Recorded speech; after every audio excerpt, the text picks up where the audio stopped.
Ha chiesto di intervenire l'onorevole Zuncheddu, ne ha facoltà. Grazie Presidente. Allora, la riforma del sistema sanitario per la Sardegna proposta da questa Giunta è stata discussa in Commissione Sanità, dove è stata approvata con il voto contrario dell'opposizione e anche di una parte della stessa maggioranza. Quindi quest'iter la dice lunga su come un processo così ampio e importante, che ristruttura radicalmente la sanità in Sardegna e quindi entra in merito a costi, alla qualità dei servizi, utenza, eccetera, eccetera. Quindi necessita di un coinvolgimento totale di questo Consiglio.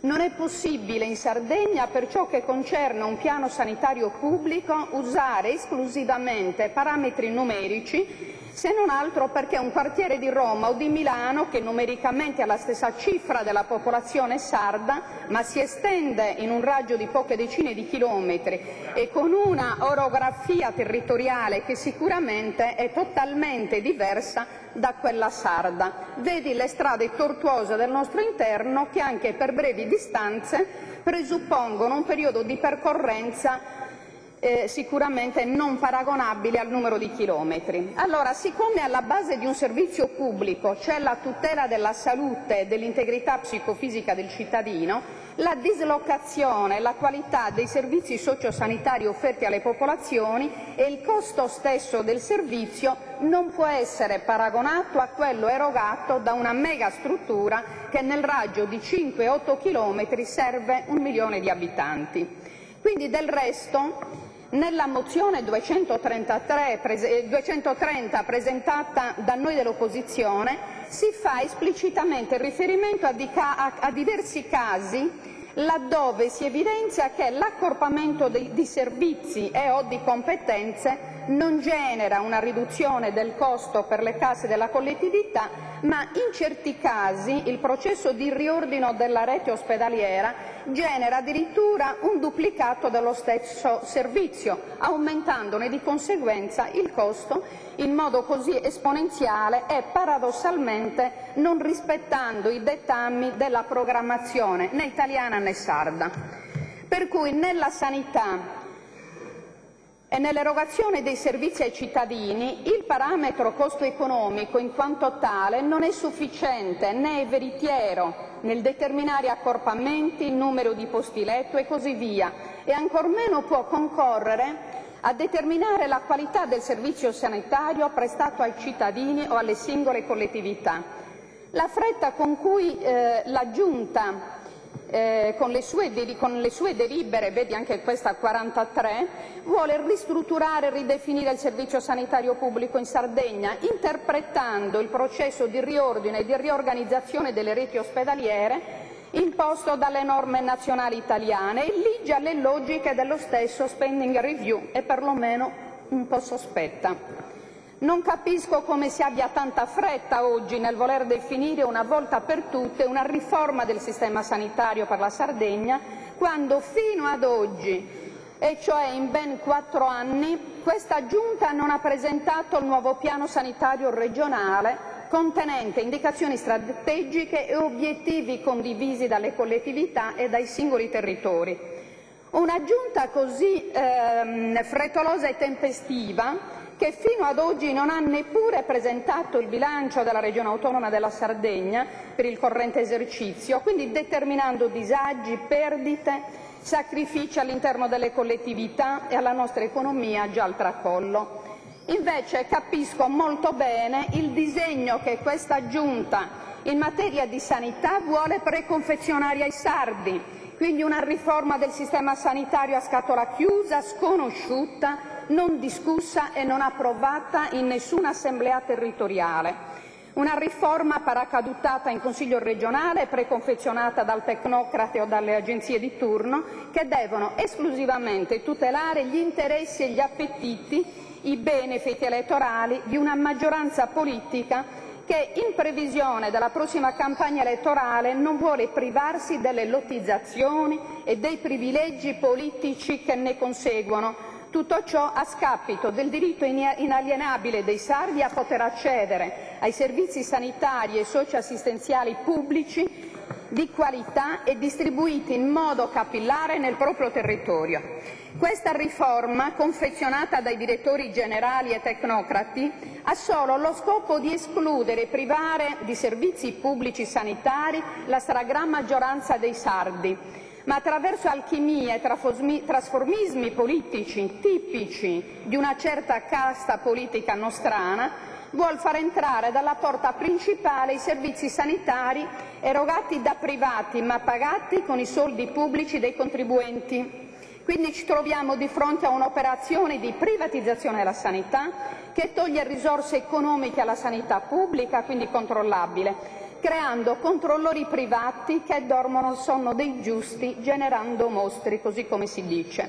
Ancora una volta, in questo scorcio di storia sarda, non casualmente anche nel settore della sanità ricompare l'inquietante ombra dei fondi sovrani del Qatar.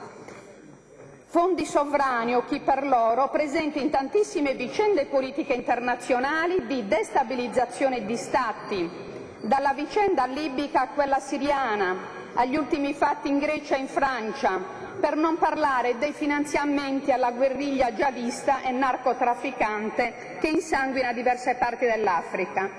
Ombre inquietanti su cui sarebbe ora che questo Consiglio della Regione Autonoma della Sardegna incominciasse a diradare, vederci chiaro e dibattere, visto che gli appetiti, Presidente,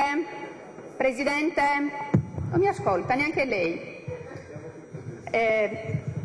Deve essere la posizione, ma qui arriva molto chiaro. Ragione, onorevole Zucchetti, Grazie. chiedo scusa.